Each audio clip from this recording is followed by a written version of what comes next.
अस्सलाम वालेकुम जी, कैसे हैं आप सब लोग। उम्मीद करती हूँ सब खैरियत से होंगे, ठीक ठाक होंगे। तो आज जो हमारी हम लोगों ने जो प्रोफेशनल मेकअप क्लासेस जो आपको दे रहे हैं, स्टार्ट की हुई हैं, उसका आज है जी 5th डे, क्लास 5 है आज। तो पिछली क्लास में जो था वो आप लोगों के साथ हमने शेयर किया था। इसमें हम लोगों ने स्किन टोन के बारे में पढ़ा था कि अंडर टोन स्किन कैसी होती हैं और स्किन की जो टाइप्स हैं वो कौन कौन सी हैं, और अंडर टोन जो स्किन होगी वो कौन कौन सी होंगी। आप लोगों को अगर किसी ने वो क्लास नहीं देखी तो वो जाके अभी देख सकते हैं और डिटेल ले सकते हैं। तो फिर नेक्स्ट जो है वो ये वाली क्लास आप लोगों के लिए, ताकि उन्हीं लोगों को समझ आएगी जो लोग पिछली क्लासेस भी देख चुके हैं। ठीक है, तो जी सबसे पहले आज आप लोगों को आइडिया तो हो गया होगा कि आज जो हमारी क्लास है वो है जी बेस परफेक्ट। जो बेस है फाउंडेशन सिलेक्शन पे है, तो आज के बेस ऑक्सीडाइजिंग, ठीक है, बेस की ऑक्सीडेशन पे है कि बेस जो है वो ऑक्सीडाइज क्यों हो जाती है। ठीक है, अक्सर लोग कहते हैं कि हम लोगों ने जी परफेक्ट अपनी स्किन के साथ मैच करती हुई बेस जो थी वो भी सिलेक्ट की, लेकिन उसके बावजूद भी हमारी जो स्किन है वो ऑक्सीडाइज कर गई। मतलब ऑक्सीडाइज करना मतलब ग्रे हो जाना, ठीक है, बेस का ब्लैक हो जाना, अपना शेड जो है वो चेंज कर लेना। ठीक हो गया। अब जी right shade of foundation, base oxidation. अच्छा, अब बेस ऑक्सीडाइज होने की जो रीज़न्स हैं वो कौन कौन सी हो सकती हैं कि स्किपिंग सीटीएम, कि आपने सीटीएम जो है वो स्किप कर दिया है। सीटीएम क्या होता है? स्किन की प्रिपरेशन होती है जो कि आप लोग बेस बनाने से पहले जो है वो करना लाजमी होता है। वो भी इंशाल्लाह डिटेल में इसकी मैं डिटेल दे दूँगी आप लोगों को। ठीक है। अच्छा, स्किपिंग न्यूट्रलाइजेशन। न्यूट्रलाइजेशन क्या होती है? न्यूट्रलाइजेशन होती है जी करेक्टिंग। ठीक है, कि जो आप लोग बेस जब बनाते हैं तो उससे पहले आप लोग अपनी स्किन के जो है ना नीचे करेक्टिंग करते हैं। ठीक है, डार्क शेड के साथ। मतलब अगर तो कूल अंडरटोन है तो उसके ऊपर आप येलो जो है कंसीलर करेंगे, और अगर आपकी जो अंडरटोन है वो जो है वो वार्म है तो फिर आप लोग ऑरेंज करेक्टर यूज़ करेंगे। और करेक्टर्स जो हैं वो फिर वो भी बता देती हूँ कि कितनी किस टाइप के होते हैं। ठीक है। अच्छा जी, उसके बाद आ जाता है स्किपिंग सेटिंग। ठीक है, स्किपिंग सेटिंग का मतलब है कि आपने कोई जो है बेस को बनाने के बाद आप लोगों ने कोई सेटिंग नहीं की, उसके ऊपर कोई पाउडर नहीं दिया, उसको जो है वो लॉक नहीं किया बेस को। उस वजह से भी आपकी जो बेस है वो ऑक्सीडाइज हो जाती है और ग्रे में चली जाती है। ठीक है, ये सारी रीज़न्स तो हो गई कि आपकी जो बेस है वो ऑक्सीडाइज किस तरह किन किन रीज़न्स की वजह से हो जाती है। ठीक है। अच्छा जी, अब आ जाता है फाउंडेशन मैचिंग। ठीक है, कि बेस ऑक्सीडाइज क्यों होती है, फाउंडेशन के किस तरह से हम उन चीज़ों को हैंडल कर सकते हैं। ठीक है, अब ये जो चीज़ें हैं ना, foundation matching, foundation mixing, foundation customization, ये चीज़ें मैं आपको प्रैक्टिकली करके दिखाऊंगी कि किस तरह से आप इन चीज़ों से, बेस को ऑक्सीडाइज होने से आप बच सकते हैं। ठीक है, इसको मैं आपको प्रैक्टिकली करके दिखाऊंगी कि बेस की आप लोगों ने मिक्सिंग किस तरह से करनी है, करेक्टिंग किस तरह से करनी है, तो किस तरह से आपकी जो बेस है वो ग्रे में नहीं जाएगी। अगर आप अपना परफेक्ट फाउंडेशन भी सिलेक्ट कर लेते हैं, बेस आपकी ग्रे हो जाती है, तो आपने वीडियो को कंप्लीट देख लेना है। ये बहुत नॉलेजेबल वीडियोस आप लोगों के लिए बना रही हूँ, और आप लोग चैनल को सब्सक्राइब भी कर लें, वीडियो को लाइक और शेयर भी कर दीजिएगा। ठीक है जी, तो स्टार्ट करते हैं। ये देखें। अच्छा, कोई भी मतलब कि अगर आप सैलून चला रहे हैं तो आपके पास वैसे तो हर तरह की जो है फाउंडेशन होनी चाहिए, लेकिन 3 शेड आपके पास मस्ट है जो होने चाहिए। ठीक है, एक उसके अंदर आ जाता है light shade, light shade of foundation. ठीक है, दूसरा आ जाता है dark shade, medium shade, sorry medium, और थर्ड जो है वो इसमें आ जाता है, थर्ड शेड कौन सा आप लेंगे? आप लेंगे डार्क शेड। ठीक है, ये 3 शेड आपके पास जो है ना वो लाजमी होने चाहिए फाउंडेशन के। तो आप अपने हर स्किन टोन के अकॉर्डिंग जो है वो आप अपनी बेस जो है वो बना सकते हैं। अब आप ये देखें कि ये मेरे पास है थोड़ी सी वार्म अंडरटोन की। ठीक है, ये बेस है मेरे पास। अब इसको जो है वो अगर मेरे पास अगर ये बेस है और एक मेरे पास ये देखें इस तरह से है गैब्रिनी की, ये काफ़ी फेयर बेस है। आप लोगों ने अपने पास एक फुल फेयर शेड जो है वो लाजमी रखना होता है, उसको करेक्टर कहते हैं, जिसके साथ मतलब कि आप लोग बेस को लाइट भी कर सकते हैं अपनी को, और जितना चाहें आप इसको लाइट बना सकते हैं अपनी जितनी भी डार्क है बेस। क्योंकि आपको एक और मिसाल दे देती हूँ ताकि आपको समझ आ जाए। ये देखें जी, अब ये काशीज़ का जैसे फाउंडेशन है, तो अगर ये फाउंडेशन कोई लोग परचेज़ करते हैं तो इसका रॉन्ग जो है वो आ जाता है शेड। तो आप लोगों ने क्या करना है कि आपके पास जो है वो अगर ये डार्क शेड आ गया है मेरे पास या फिर बहुत ज़्यादा फेयर आ गया है मेरे पास, तो दोनों तरीके बता देती हूँ कि अगर डार्क शेड आ चुका है तो आप इसके अंदर जो है वो लाइट का थोड़ा सा शेड जो जिस तरह से ये गैब्रिनी का है, इसको मिक्सिंग करके दिखाती हूँ।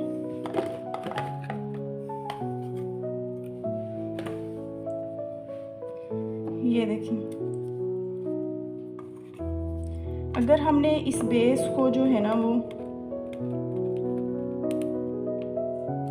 अगर इस बेस को हमने बनाना है बहुत ज़्यादा, मतलब कि ये फेयर में है बेस और इसको हम थोड़ा डार्क की तरफ लेके जाना चाह रहे हैं, तो इसके अंदर हम मिक्स करेंगे थोड़ा सा डार्क शेड। ठीक है, तो डार्क टोन जो है, वार्म टोन जो है वो हम यूज़ करेंगे।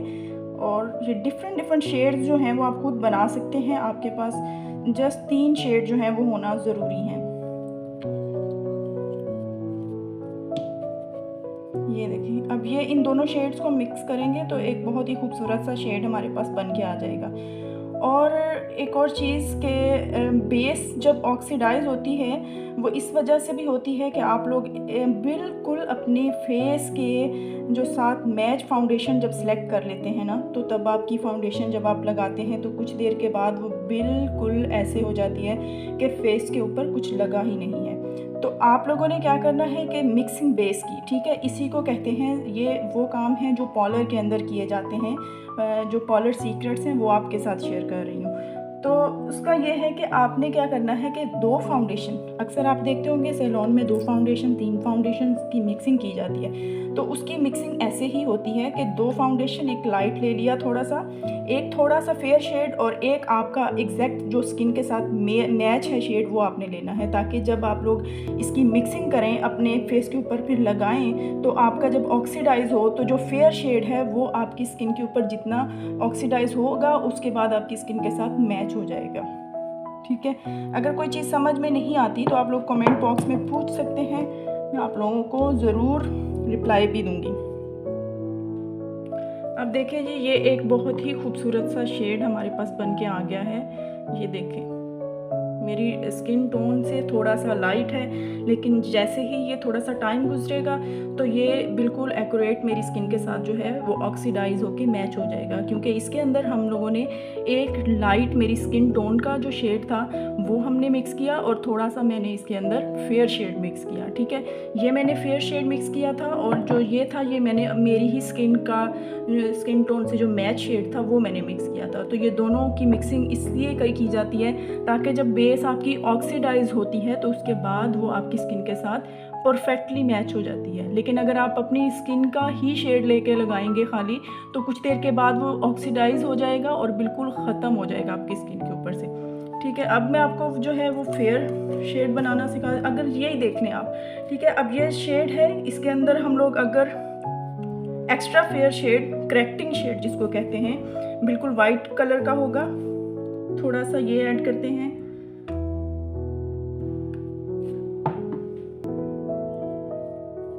ये देखिए, ये एक और खूबसूरत सा शेड हमारे पास बन के आ जाएगा। तो इसको कहते हैं जी बेस मिक्सिंग। ठीक है, जो स्टार्ट में मैंने आपको बताया कि बेस मैचिंग और बेस मिक्सिंग। ठीक है, ये 2 पॉइंट हो गए। बेस कस्टमाइजेशन, ये मैं सारे पॉइंट्स आपको समझाना चाह रही हूँ जो कि आपके सैलून चलाने में बहुत ज़्यादा आपकी हेल्प करेंगे। आप लोगों को बहुत ज़्यादा प्रोडक्ट्स लेने की ज़रूरत भी नहीं पड़ेगी। ये देखिए, अब ये इससे मिलता जुलता शेड है, बट ये थोड़ा फेयर है लेकिन ये थोड़ा लाइट है। इसी तरह से अगर आपने और फेयर शेड बनाना है तो आप क्या करेंगे कि आप इसको लेंगे, ठीक है, इसकी क्वांटिटी आप ज़्यादा कर देंगे। ठीक है, फेयर शेड की क्वांटिटी आपने ज़्यादा कर देनी है। ये हो गया। इसके साथ हम लोग ये देखें, ये येलो स्टोन में है, ये 2 शेड, ठीक हो गया। अब ये एक डिफरेंट शेड बन जाएगा।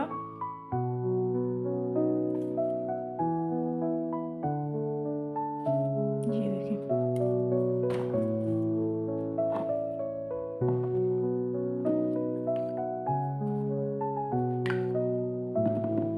किसी भी शेड को ज़्यादा लाइट करना है, बहुत ज़्यादा अगर लाइट कर लेंगे तो वो ऑक्सीडाइज होने के बाद भी आपके फेस के ऊपर जो है वो उसी तरह से जो है वो शो हो रही होगी। लेकिन अगर आप थोड़ा सा एक टोन अपनी स्किन से लाइटर शेड लगाएंगे और एक अपनी स्किन के मुताबिक का शेड लगाएंगे तो फिर आपका जो है वो ऑक्सीडाइज होने के बाद भी आपकी स्किन के साथ मैच हो जाएगा।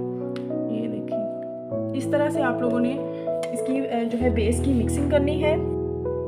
अच्छा, बेस जो है उसकी मैचिंग का जो है वो उसका एक और आप लोगों को मेथड बता सकती हूँ कि आपकी जो बेस है वो ऑक्सीडाइज नहीं होगी। एक ये भी मेथड है कि आप अगर बेस आप लोगों ने जो है वो अपनी स्किन टोन के अकॉर्डिंग लगाई है तो आप फिर जो है वो उसके ऊपर कॉम्पैक्ट पाउडर जो होगा आपका वो फेयर आप देंगे, ठीक है। अगर आपने बेस के अकॉर्डिंग बेस के साथ का मैचिंग का जो है वो कॉम्पैक्ट पाउडर भी लगा दिया तो आपकी बेस जो है वो ऑटोमेटिकली ग्रे में चली जाएगी, क्योंकि नीचे की लेयर भी उसकी आपकी स्किन के साथ मैच थी बिल्कुल, और ऊपर जो आपने अप्लाई किया वो भी बिल्कुल आपकी स्किन के साथ मैच था। इसलिए आपने जो ऊपर टोन रखनी है उसकी वो आपने हमेशा जो है वो आपने फेयर टोन रखनी होती है। एक टोन फेयर होनी चाहिए, बहुत ज़्यादा फेयर भी नहीं होना चाहिए, ठीक हो गया। अब जी सेकंड चीज़ आपको बता दूं कि करेक्टिंग, ठीक है। करेक्टिंग जो होती है ना वो बहुत ज़रूरी है कि अगर आपने अपनी स्किन को करेक्टिंग नहीं की, ठीक है, तो आपकी जो बेस है वो ग्रे हो जाएगी। मतलब कि ये देखें, ये इस तरह से ऑरेंज कंसीलर है, इसी तरह से ऑरेंज कंसीलर भी होता है इसके अंदर, और भी बहुत सारे शेड्स होते हैं। लिक्विड कंसीलर भी होते हैं, लिक्विड कंसीलर भी आप यूज़ कर सकते हैं। और इसके ऊपर जब आप बेस लगाएंगे, ठीक है, तो आपकी बेस ग्रे नहीं होने देगा ये आपका करेक्टर। क्यों? क्योंकि ये नीचे से स्किन को प्रोटेक्ट कर रहा है, इसने आपकी स्किन टोन को कवर कर दिया है, ठीक है। अब उसके ऊपर आपने बेस लगाई तो ये बेस आपकी ग्रे में नहीं जाएगी, ठीक हो गया। इस तरह से। अच्छा, अगर आप बेस की मिक्सिंग की बात करें तो बेस की मिक्सिंग के लिए भी आप लोग ये मेथड कर सकते हैं कि अगर आपके पास करेक्टर है, ये डार्क टोन है, आपके पास एक फेयर टोन है, तो आप इसके अंदर करेक्टर को मिक्स करते हुए भी अपना जो शेड है वो बना सकते हैं। इस तरह से मैं ये करेक्टर लूँगी, ये क्रायोलॉन का है, ये मेरे पास इस तरह से ना इसमें है, उसके अंदर से टूट गया था तो मैंने इसमें डाल दिया। करेक्टर के साथ भी आप लोग जो है वो इस तरह से कर सकते हैं। करेक्टर के साथ भी आप अपनी बेस को लाइट डार्क कर सकते हैं अगर आपकी स्किन टोन से ज़्यादा लाइट शेड है। ये फेयर शेड है, ये देखिए, इसको मैं लगाऊंगी और मैं करेक्टर जो है, करेक्टर स्टिक फॉर्म में भी आते हैं और लिक्विड फॉर्म में भी आते हैं, कोई भी आप ले सकते हैं। इस तरह से देखिए, ये मिक्स किया तो ये थोड़ा डार्क में चला गया। अगर इसको मज़ीद आपने डार्क करना है तो ये मज़ीद डार्क भी हो जाएगा। आपका येलो करेक्टर भी बन सकता है इसी एक करेक्टर से, ठीक है। बेस डार्क भी बन सकती है, येलो करेक्टर भी बन सकता है। ऑरेंज कंसीलर के साथ आपकी बहुत सारी प्रॉब्लम्स जो हैं वो सॉल्व हो सकती हैं। आपके पास ये ऑरेंज करेक्टर जो है वो लाजमी होना चाहिए। आप अपनी बेस का शेड जो है वो चेंज कर सकते हैं इसके साथ। एक और चीज़ आप लोगों के साथ शेयर करती चलूँ कि जो हमारी स्किन टोन होती है वो अकॉर्डिंग टू वेदर जो है वो चेंज होती रहती है।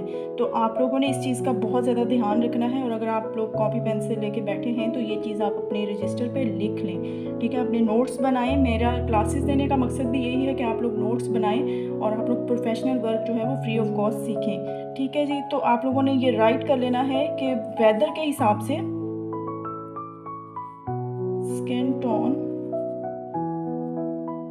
Change according to weather.